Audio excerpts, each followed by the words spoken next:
Hey there folks, welcome back to the camperpod build. Last episode we got the camper out in the trailer and I got my garage back. Yippee! But it doesn't take long to fill it up again with stuff.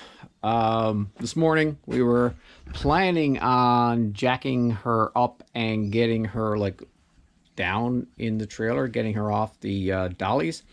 But we just had a huge downpour, so we might have to wait a little bit, wait for the rain to go. But what I did do this morning is that this rear gate comes from the factory with these short little shoulder bolts that bolt into the trailer right here to keep it in place. However, that wouldn't work because the hinge on the door would end up striking the gate, and we didn't want that. So I went to our good friends at Newfoundland Distributors and got a mixture of bolts, and I replaced that here, or this here, with this half-inch bolt and lock washers and all that, and we have clearance. It is solid as a church.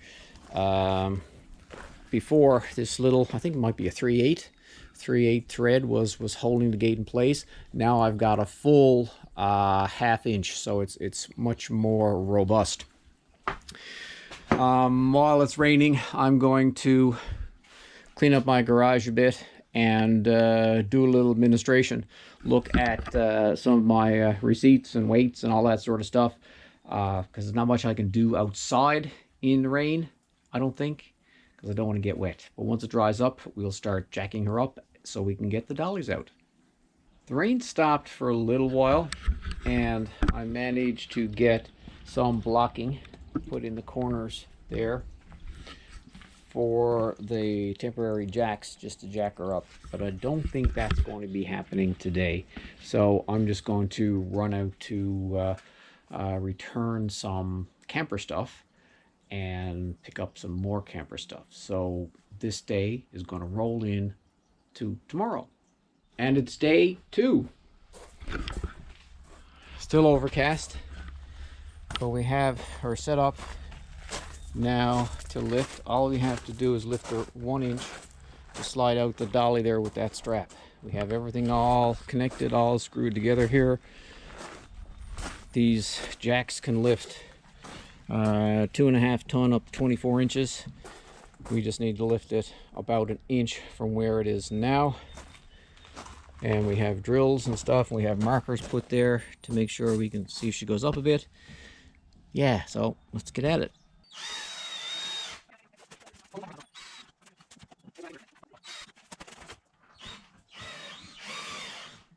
We've got it.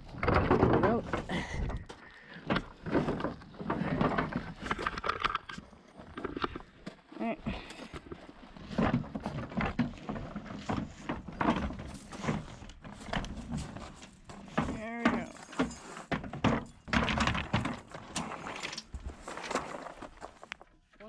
One full turn.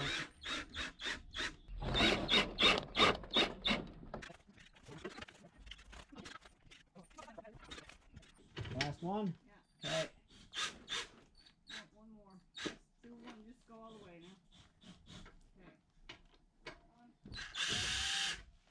now. Okay. And this should be the last one. Okay. So there, we've got her down in the trailer. She's a little bit back in that corner, but that should be fine. There's not much that we can do because the camper could be a tiny bit out of square, or the trailer, but she's perfectly in line there with that mark, and same thing on back. It doesn't impact.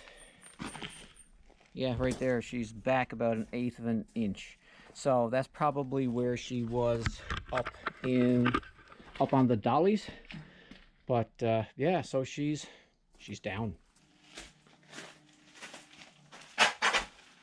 A big shout out to Princess Auto for selling me these 36 by 24 inch jumbo mover dollies. They They allowed me to move the camper pod around in the garage all winter and a lot of last year. Oh, about a year's worth of service. They did well, and I just got to figure out what I'm going to do with them now.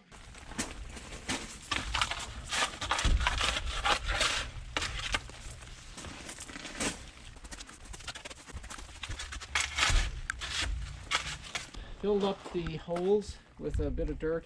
Have a bit of a ramp there. Got her hooked up to Blue.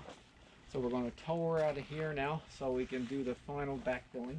So this is the first tow of camperpod.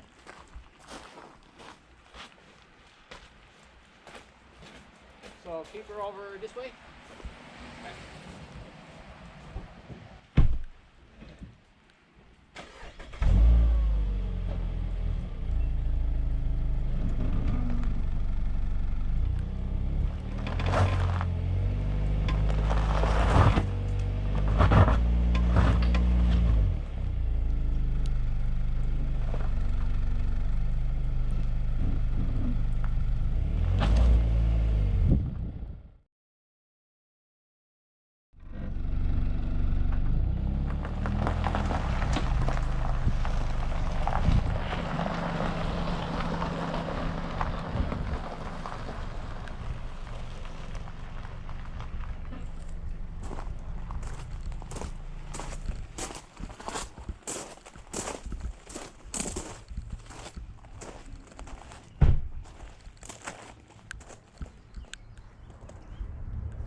I'm putting the ground back to where it was prior to digging it up.